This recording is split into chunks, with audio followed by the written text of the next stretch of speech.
Magandang araw mga kadugong Pinoy, mga kababayan natin dyan, mga ka-OFW. Good news po ito, breaking news, no?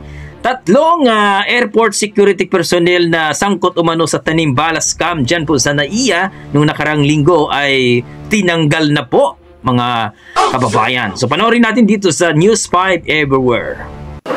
That we will not tolerate this sort of behavior against our citizens. Ayan. So we are hereby announcing the termination of all the people in the OTS who were involved in this incident.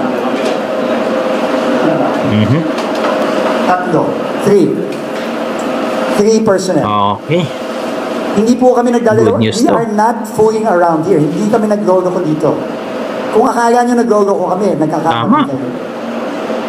Kung akala nyo, ginagawa lang namin to for show, nagkakamali kayo. No, and the appropriate investigations will be conducted and the proper administrative charges will be filed after the investigations will be conducted. But now we are terminating them already. Tama. I've already instructed General Bisnar to issue that order today.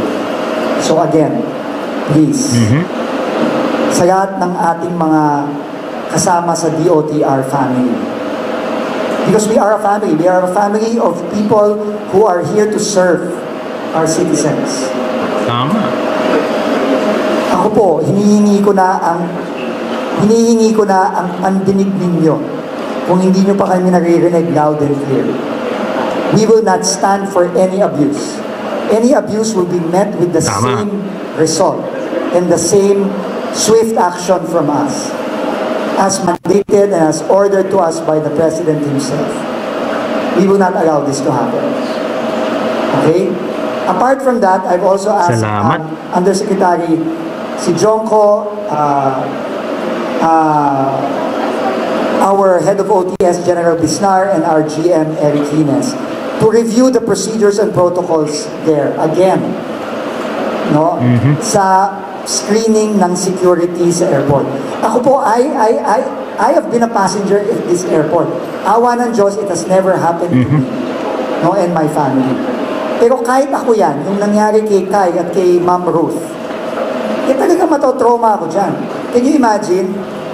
Apparently, and of course, this is all subject to final investigation, nakadaan na pala sila. Meaning they were already cleared. And apparently, they were rushing to their gate para hindi sila mag-late sa flight. Alam natin lahat, as passengers, how stressful that is. Di ba? Nakaka-stress yun eh. Lalo na si Mami Ruth, medyo may edad na.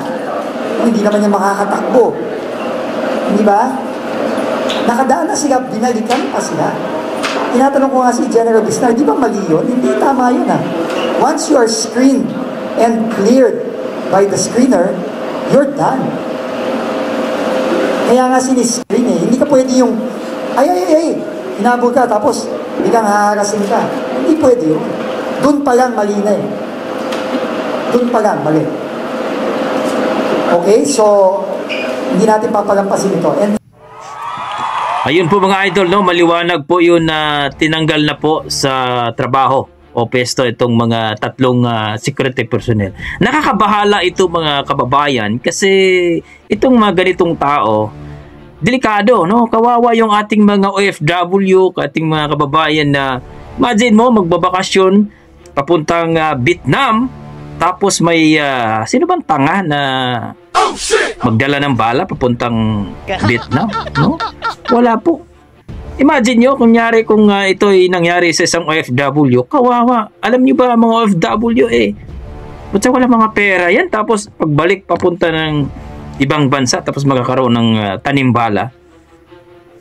No? Mahasel pa, baka makulong pa dahil sa ginagawa ng itong mga taong to. So, we are happy mga kababayan na itong mga taong to natanggalan sa trabaho at dapat kakasuhan din ito para makulong yung mga taong yan. Hindi basta-basta yung mga ginagawa nila eh. Kaya proud tayo dito sa mga nakaupo dyan sa pwesto ngayon na tinanggal na agad, no? Tinanggal na agad.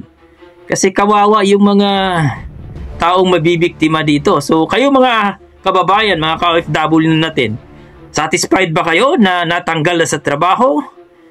no? O baka may kaso pa itong mga taong to. Please comment down below mga idol, no? At pasalamat po tayo sa mga umupo ngayon, no? Diyan po sa NAIA ngayon, kung sino may hawak diyan na natanggal kaagad sa trabaho itong mga taong to. So good news po ito mga kababayan. So grabe.